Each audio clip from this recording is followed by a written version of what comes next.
On les retrouve, nos chers invités, pour la suite de votre émission, notre émission Regard croisé. Firmin Tekoh Agbo, chroniqueur politique, directeur du Centre de recherche et de géopolitique internationale. Firmin Tekoh Agbo. Le journaliste togolais Komi Valentin Mayaba est également la directeur de publication de Le Symposium. Et Dominique Lacmon, analyste politique, il est également le secrétaire général et le porte-parole du mouvement Foi à la force du Togo. On parlait de l'Algérie où plus de 800 migrants sont refoulés vers Agadez, c'est au nord du Niger. Firmin Tekoh Agbo, vous aviez la parole, juste pour chuter. Oui, juste pour chuter. Je disais tout à l'heure que moi je n'ai pas grand-chose à reprocher aux Algériens parce que c'est leur territoire, ils en jouissent comme bon leur semble. Parce qu'au fait, il y a quelque chose qu'on doit toujours dire. C'est-à-dire les Africains aiment fuir ce débat-là. Les Africains, les Algériens, les Tunisiens, les Marocains, les Égyptiens, les Libyens, ils se disent, ils sont Africains géographiquement. Ils sont Africains que par territoire. De race, ils ne se sentent pas africains. Donc, il ne faut pas les forcer. De race, ils ne se sentent pas africains. Donc, ne les forcez pas. C'est-à-dire, comment les Africains veulent que tout le monde ait pitié d'eux? Comment nous, on veut que tout le monde ait pitié de nous? C'est-à-dire, moi, c'est l'impression que vous avez. Oui, c'est l'impression que j'ai. C'est-à-dire, les gens, tout le monde, on voudrait que tout le monde ait compassion de nous. On s'apitoie sur notre situation, notre sort. Notre sort. Mais c'est déplorable. C'est déplorable. Maintenant, une seconde. Ouais. Maintenant, ce que je reproche dans cette histoire, ce n'est pas aux autorités algériennes, mais aux autorités des Africains subsahariens. Donc, par exemple, au Niger, vous savez le problème. Pourquoi les gens quittent excessivement le Niger? C'est la pauvreté et aussi c'est parce que il y a des bêtes qui détruisent leur culture. Donc, il faut créer les conditions. C'est un problème environnemental au niveau du Niger. La plupart, il y a la faim parce qu'il y a des bêtes qui détruisent les cultures. Donc ça engendre la faim. Il y a la pauvreté, il y a la corruption. Au niveau de l'Afrique subsaharienne, il y a assez de corruption. Donc les jeunes n'arrivent pas à s'épanouir. Les jeunes n'arrivent pas à trouver à faire. C'est pour cela qu'ils cherchent un paradis ailleurs. Et ils passent. L'Algérie n'est pas la terre d'Algérie. Oui, l'Algérie n'est pas le point de chute. C'est cette réalité, vous le dire. Bien sûr, l'Algérie n'est pas le point de chute de ce jeu-là. L'Algérie, c'est juste un passage. Un passage pour aller sur le vieux continent. Comme Valentin Mayaba a dit, il ne sait pas si les ordres viennent du vieux continent ou pas. Comme je vous vois réagir comme ça, je sais que vous voulez dire quelque chose à Firmin Tekoh Agbo. Oui, à Firmin Tekoh Agbo, sauf que je m'inscris dans sa logique comme un dindon dans une mare d'eau. Pour dire quoi? Pour dire qu'en fait, quand l'homme doit avoir des vertus, quand vous avez on nous dit quoi? Nous sommes africains. Quand vous rentrez chez votre voisin parce que vous avez un problème, la plus simple des choses, c'est de recevoir la personne et de l'accueillir. Et que vous l'accueillez, qu'il y a des dispositions à prendre pour que vous puissiez lui dire rentrer chez vous ou comment ça va se faire dans les conditions de l'art. Mais ici, quand on prend des gens, on les jette comme des bêtes de somme. On les met hors, on les traite de façon inhumaine. Et quelqu'un, Firmin va me dire qu'il ne leur reproche rien. Non, on ne m'a pas déçu. J'ai dit, cet aspect-là, je le leur reproche parce que c'est un manque de solidarité. Du moment où vous le dites. À part ça relève de la responsabilité des autres chefs d'État. Qu'est-ce que vous voulez dire de la réaction même des autorités algériennes qui disent que souvent les autorités nigériennes arrêtent des migrants et les envoient dans leur pays d'origine. Donc, visiblement, ils n'ont pas de leçon ou bien ils n'ont pas de leçon à recevoir des autorités nigériennes. Oui, en fait, les autorités nigériennes, est-ce qu'il y a un canal par lequel il faut passer pour que ce phénomène-là s'arrête? Puisque les autorités nigériennes ne font rien pour arrêter le phénomène. Le phénomène continue. Et si ces personnes-là ont eu ou connaissent des exactions de l'autre côté, c'est parce qu'il y a problème dans leur pays d'origine, comme le Niger par exemple. Donc, moi, ce que je dis, il y a un problème. Le problème est beaucoup plus profond. C'est-à-dire qu'il y a des problèmes endogènes qu'on devrait régler d'abord. Le problème, il l'a soulevé, c'est le problème de pauvreté. Quand vous prenez le Niger, c'est le pays le plus pauvre, quoi qu'on dise aujourd'hui en Afrique. Et le taux de natalité du monde même. Bon, et puis le taux de natalité avoisine, je crois, combien de pourcents? C'est le pays qui a un taux de natalité le plus fort. Donc, les gens qui sont là-bas, il n'y a pas de terre, il n'y a pas... Et puis, comment on l'appelle? C'est un pays sahélien, aride. Il n'y a pratiquement pas de conditions qui puissent permettre aux gens de vivre décemment malgré leur popularité. Donc, ici, ils veulent trouver une terre, comment l'appelle-t-on? Une terre fertile ailleurs pour pouvoir s'installer et pouvoir s'épanouir. Maintenant, quand les autorités, la réaction des autorités algériennes aujourd'hui, c'est quoi? C'est que s'ils laissent le phénomène perdurer, ils risquent un jour de perdre leur territoire parce que quand ils trouvent, parce que quoi qu'on dise, l'Algérie est un pays, c'est vrai que c'est un pays africain, mais qui a un niveau de vie beaucoup plus élevé que le Niger. Les gens veulent peut-être, ceux qui vont en Algérie pensent qu'ils sont en Europe, par exemple. Les gens se disent aujourd'hui que si nous ne prenons pas des gardes, nous ne mettons pas les garde-fous, demain, ça risque de nous rattraper comme ça se passe chez nous au Togo ici. Puisque nous sommes en train de voir, je ne suis pas en train de rentrer dans le cadre du racisme. Quand on prenait parfois certains étrangers qui arrivent, ils se positionnent comme un maître absolu. C'est cette crainte-là peut-être que les Nigériens, enfin les Algériens sont en train de craindre, enfin de poser pour que demain, ce qui est en train de se passer comme phénomène, s'il n'arrête pas l'hémorragie, ça peut peut-être créer une situation qui est déplorable. Mais pour lors, quand on parle de l'intégration et que les gens savent que nous sommes tous africains, c'est là moi je déplore. Il faut savoir créer des mécanismes pour permettre aux gens de pouvoir rester ensemble. Même entre ces pays africains, il doit y avoir des discussions pour voir comment est-ce qu'on peut créer des conditions, comment est-ce qu'on peut se faire. Chaque pays a quand même ses réalités, mais pas que vous devez quand même laisser les conditions pourries pour que d'autres pays en pâtissent. Mais en tout cas, moi je dis que le Niger, aujourd'hui, c'est le pays qui a le plus envahi comment appelle-t-on, l'Algérie. Oui, et comme je l'ai dit, c'est des gens qui ne sont pas sur place. Quand ils sont là-bas, sont des nomades. C'est des nomades. Ils veulent toujours trouver des canaux plus faciles pour pouvoir rentrer de l'autre côté de l'océan. Et donc, ça, forcément, ce problème, pour éviter ça, je ne pense pas que c'est un problème. La solution, c'est d'expulser, si les gens voulaient dire. Non, ce n'est pas ça forcément. Je vais chuter. Ce n'est pas expulser. Il faut forcément que le pays d'origine puisse mettre des mécanismes en place pour pouvoir contenir les populations. Et c'est un dossier qui, je le dis, c'est un dossier politique et beaucoup plus profond. Et qui ne peut pas se résoudre seul, puisque ça doit se résoudre en concert. Parce que quand vous prenez le Niger, nous sommes dans des commissions. J'arrive que le Niger appartient à la CEDEAO, il y a l'Union africaine qui est là-bas. Il y a des questions, quand il y a des sommets, il faut discuter de ces questions pour pouvoir trouver des solutions qui s'opposent. Dominique, vous chutez avec l'Algérie et le Niger, et on va filer à Kinshasa, en République démocratique du Congo. Oui, ce que je voulais ajouter là-bas, vous avez parlé des autorités algériennes. Je ne sais pas, ils reprochent quoi aux autorités nigériennes? Bon, moi, je n'ai pas voulu... Elles disent qu'elles aussi, elles ont l'habitude de renvoyer les migrants vers leur pays d'origine. Non, renvoyer les migrants, c'est-à-dire... ça leur donne eau, même nourriture, même eau. Moi, je regarde seulement la forme. C'est-à-dire la façon dont l'Algérie a expulsé les migrants n'est pas une bonne chose. En fait, ils demandent aux autorités nigériennes de fermer leurs frontières aux autres Africains ou comment? Moi, je ne sais pas.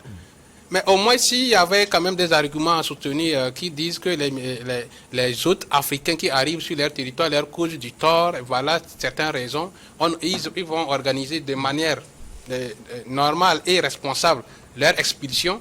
Là, on peut comprendre et on aurait fait des analyses pour voir quels sont les torts que les Africains... de renvoyer les gens dans ces conditions. Dans ces conditions, sans eau, sans nourriture, ni rien, les expulser, les jeter à une frontière d'un autre pays. Mais en fait, aussi, c'est une violation du droit de l'autre pays. Moi, je n'ai pas trouvé de raison, comme l'a décrit mon frère Firmin, qu'ils sont... peut-être aussi dans son rôle, parce qu'il faut trouver des solutions chez soi pour que les gens ne quittent pas vos pays pour envahir les autres. Son analyse, c'est vrai, c'est quand il a vraiment fait une bonne analyse, parce que c'est des gens qui sont restés dans leurs sources, c'est-à-dire dans leurs sources d'origine, pour se dire non, par rapport à leur couleur, ils ne sont pas africains. Mais il ne faudrait pas qu'ils viennent occuper notre territoire. S'ils ne sont pas africains, bon, je risque de dire, mais qui quittent notre territoire pour que nous, on se sent quand même... Parce que c'est une partie de notre continent, ils ont occupé quand même. Aujourd'hui, dire qu'ils ne se sentent pas africains dans la peau, mais ce n'est pas une bonne chose. Quand même, ça peut être, même de façon sociale et tout, ils peuvent se sentir africains parce qu'on partage les mêmes soucis, c'est-à-dire que les mêmes événements, les mêmes partenariats et tout, que eux, ils viennent, ils font des affaires. Les mêmes soucis. Nous, quand je dis les mêmes soucis. Quand je dis les mêmes soucis, c'est-à-dire que nous avons quand même des relations. C'est peut-être les mêmes soucis, mais pas au même degré. Parce que, oui, mais nous avons quand même des relations. Les Maghrébiens, ils viennent dans l'Afrique subsaharienne pour faire leurs affaires. Mais et qui nous laissent également, et aussi ceux qui veulent aller vers leur pays, qui les acceptent librement comme ça se doit. Mais les expliquer de cette manière, c'est pas une bonne... Et ça ne fait pas aussi, ça n'honore pas leur image. Un pays comme l'Algérie, ce n'est pas bien que les autorités... Ça venant des autorités encore, ce n'est pas une bonne chose. Allez, on va prendre la direction de Kinshasa en République démocratique du Congo, où, chers invités, je vais vous décrire une scène. Depuis le dimanche, il s'observe à Kinshasa, la capitale, de longues files d'attente aux stations-service. Lundi 4, la situation s'est davantage dégradée avec des scènes de fin du monde et une confusion indescriptible à la pompe. Citadelle assiégée, les stations-service sont envahies par les Wewa. Ce sont des taximens là-bas en République démocratique du Congo, les chauffeurs de taxi et des véhicules personnels, tous à la recherche du carburant. À Kambarare, Bokassa, c'est un quartier, la station Total offre une des scènes apocalyptiques. Dans la bousculade, des noms d'oiseaux volent avant qu'une bagarre. La bagarre surtout n'éclate entre clients et entre clients de la station, j'allais dire, tous pressés d'être servis, chacun craignant donc d'arriver devant une pompe à sécher. Un risque de pénurie que minimisent pourtant les préposés à la pompe. Firmin Teko Agbo, on vous donne la parole. La thèse d'une pénurie de carburant dans le pays semble être la cause la plus répandue dans l'opinion et qui justifie d'ailleurs ces files d'attente en République démocratique du Congo. Oui, bien évidemment. Quand vous fouinez bien, on vous dira que c'est parce que la Russie et l'Ukraine se battent quelque part. C'est la raison fondamentale. C'est parce qu'on dit il y a problème là et donc le bateau qui devait transporter les stocks de carburant n'est pas encore là, a pris du retard et maintenant il faut attendre jusqu'au 14 septembre avant que ce bateau n'accoste et qu'on puisse approvisionner les stations d'essence. Et c'est parce qu'il y a des gens qui se battent quelque part. Or nous sommes en RDC. Un des grands pays du continent africain qui détient 65% des richesses mondiales. Dans ce pays, il y a tout. Il y a presque tout. Ne serait-ce que le soleil. Si les Africains l'exploitaient d'une manière ou d'une autre, on aurait peut-être des voitures, des véhicules solaires. Donc c'est ce qui explique ces scènes. Oui, toutes ces scènes-là, c'est parce qu'il y a ces scènes chaotiques, parce qu'il n'y a pas de carburant. Et mais le gouvernement a sorti un communiqué, et le communiqué dit, ça veut dire quand quelqu'un vient dans la station-service pour s'approvisionner en carburant, s'il demande peut-être 10 litres, vous ne lui accordez pas la totalité. Au niveau de l'aéroport, il y a des vols qui sont annulés. Il y a des vols qui sont annulés parce qu'il n'y a pas de kérosène. Il y a des vols qui prennent du retard. Et le gouvernement même a limité le nombre d'approvisionnements, le nombre de litres recommandés quotidiennement. Et le gouvernement a limité ça à 8000 litres de carburant par jour au niveau de l'aéroport. Ce qui n'en était pas le cas. Maintenant, devant cette situation, les Congolais vont faire comment? Les habitants de Kinshasa vont faire comment? Au niveau du commerce, il y a paralysie parce que les véhicules ne fonctionnent pas normalement. Normalement parce que il y a le prix du transport, ça a triplé. Au niveau, sur le plan médical, il y a des ambulances qui tombent en panne sèche. Les gens n'arrivent plus à s'approvisionner comme cela se doit. Le commerce est paralysé. Vous voulez que les Africains ou les Congolais se comportent comment? On va pointer du doigt le gouvernement. Et moi, je suis d'accord, qu'on pointe du doigt le gouvernement parce que le gouvernement aurait pris des mesures extraordinairement acceptables. On ne serait pas dans ces conditions-là aujourd'hui. Et à chaque situation, on dit parce que il y a guerre russo-ukrainienne. À chaque situation, il n'y a pas de paix. On dit parce que la Russie est en train de battre l'Ukraine. À chaque situation, on dit Poutine bat Zelensky. Mais qu'est-ce qui se passe? On va aller jusqu'à quand? C'est parce que c'est de notre irresponsabilité. Ce qui va se passer, aujourd'hui, c'est ce qui s'est passé. Il faut attendre encore au moins 5 jours. Parce qu'on dit le bateau va arriver le 14. 5-6 jours. Peut-être le 6e jour, au 6e jour qu'on va commencer par approvisionner les stations d'essence. Mégapole il faut le préciser, 15 millions d'habitants. Kinshasa, ce n'est pas seulement Kinshasa, il y a également les villes qui sont à l'intérieur du pays, comme Yves-Valentin Mayaba. Les Congolais de la RDC vivent des moments très difficiles. La RD Congo aujourd'hui fait la honte de l'Afrique parce que c'est parce que Poutine bat Zelensky. Non seulement ça, je ne suis même pas encore arrivé à ce niveau. Je suis d'abord à un niveau inférieur, ou au niveau interne, j'allais dire, où un pays immensement riche, mais quand vous regardez le taux de pauvreté est immensement pauvre. Voilà, donc c'est un pays qui est immensement riche, qui a un sous-sol, enfin, qui a le sous-sol, il y a un potentiel qui est très riche, énorme. Mais quand vous rentrez dans ce pays, on vous dit, la pauvreté a pris du pas sur toute autre chose. Et qu'est-ce qui explique ça? C'est la gouvernance. Nous l'avons dit et nous continuons de le dire. Dans un pays où vous avez tout, et s'il y a la gouvernance qui est bafouée, qui n'est pas au point, toujours vous allez assister à ce genre de situation.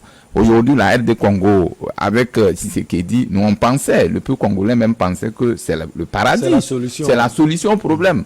Avec même l'ex qui est parti Kabila, qui était avec le partage. Moi, je rappelle même cette alternance qu'a connue la RD Congo aujourd'hui, c'est que c'est Kabila a choisi de remettre le pouvoir, comme il a vu de façon délibérée à